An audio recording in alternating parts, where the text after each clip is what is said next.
So you would have seen a few days ago, YouTube announced that they acquired the rights for streaming for basically all of Activision Blizzard's titles. So Overwatch, Hearthstone, COD, and they're all going to be streaming exclusively on YouTube. What did you think? Yeah, I mean, in terms of esports, it's pretty much the single biggest acquisition they could have made, because, I mean, you look at other titles like Dota, CSGO, basically like Valve stuff, they don't have as much control over their IP as Blizzard and Activision do. Yeah. They're really the ones who have been like, we're creating a league, like similar to basketball style, and you need to buy into this. And I think it's interesting because, I mean, once again, the numbers, I don't think for that one were... The numbers for that one weren't public. Elliott feels very passionately about esports as a general topic, so I feel like we're going to get into some juicy stuff. I'm not like passionate about it. I'm just confused by it, because I'm not so naive where I'm like, I am the only one who understands. Like, everyone else is just insane. But a lot of the numbers behind esports really confuse me. Like, yeah. But okay, quick rewind. I think when Twitch, because Twitch originally acquired the rights for the Overwatch League. The COD League is new. I don't think they'd ever signed an exclusivity before.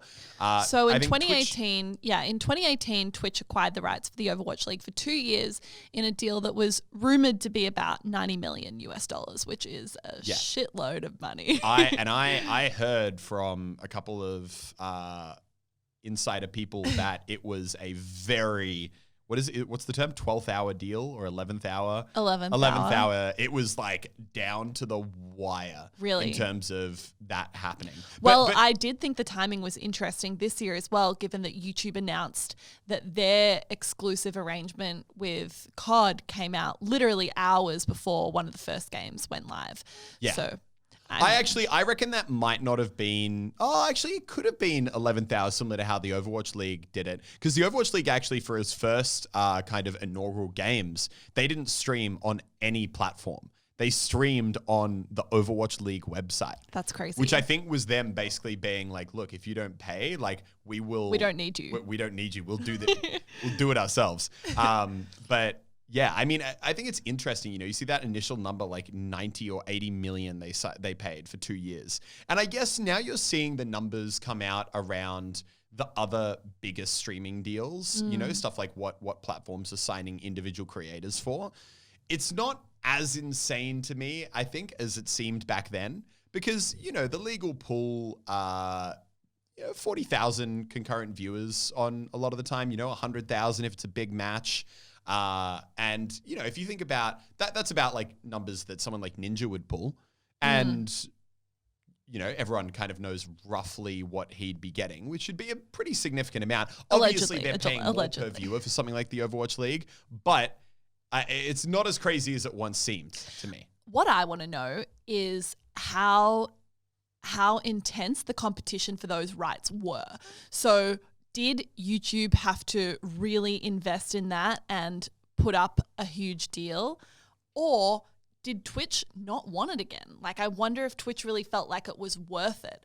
But then again, I think it comes back to that conversation around with esports. I feel like everyone that's really investing in esports is playing a long game. I don't think anyone that's really getting into esports right now is expecting to recoup their investment in the first few years, because you look at some of the rumored deals for what the teams cost, which is like between $40 and $50 million apparently for some of those COD teams. I think the initial Overwatch teams were 20 and the new ones they just sold were 40 or 50 and plus, the COD teams were 40 or 50. Yeah, and then plus I think the licensing rights or the upkeep costs basically that you have to pay each year is like another 10. So it's intense. It's a big, big investment for these new leagues that haven't really built that super inherent value yet. Well, to rewind quickly to where you started that train of thought of did YouTube have to fight for them or did Twitch let them go?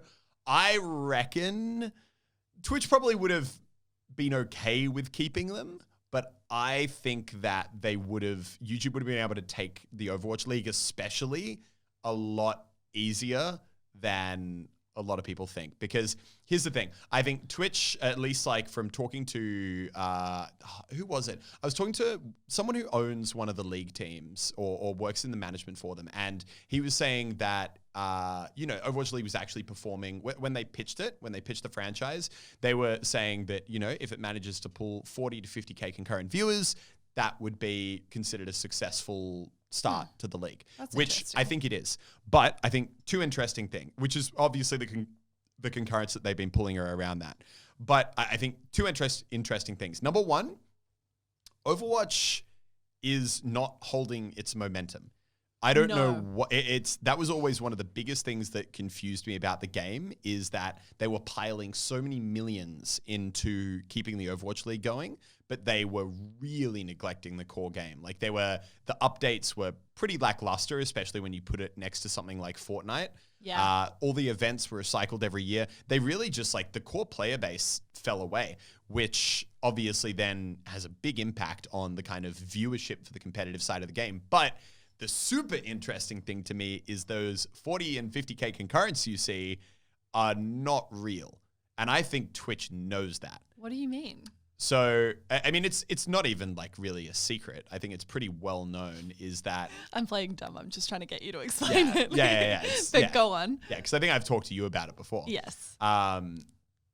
Is that, number one, you look at the chat room in a tournament and it is absolutely not moving, which once again isn't totally unusual for a tournament. You don't get quite as active a chat as a, individual who's streaming. Yeah. But basically what seems to happen, at least for, I reckon, 50% of the viewers of the Overwatch League, is basically to kind of inflate the numbers and make it look better on the kind of viewership side.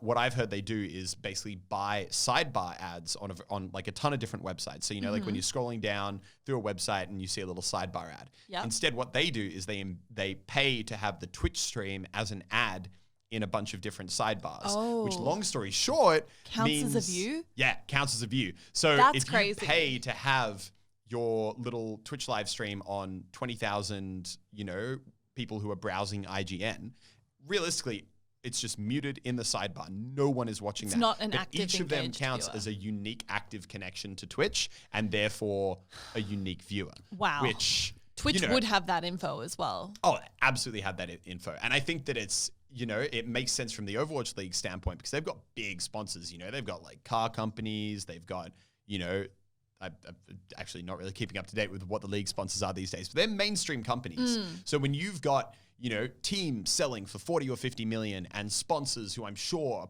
putting in millions of dollars a year, I mean, the cost of buying, an extra 20,000 viewers by putting sidebar ads on a website is nothing.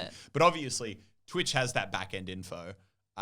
They know that it's probably not pulling in the viewership they wanted it to, and also that it's trending down. And I think that they would have, long story short, let it go much easier than most people would think.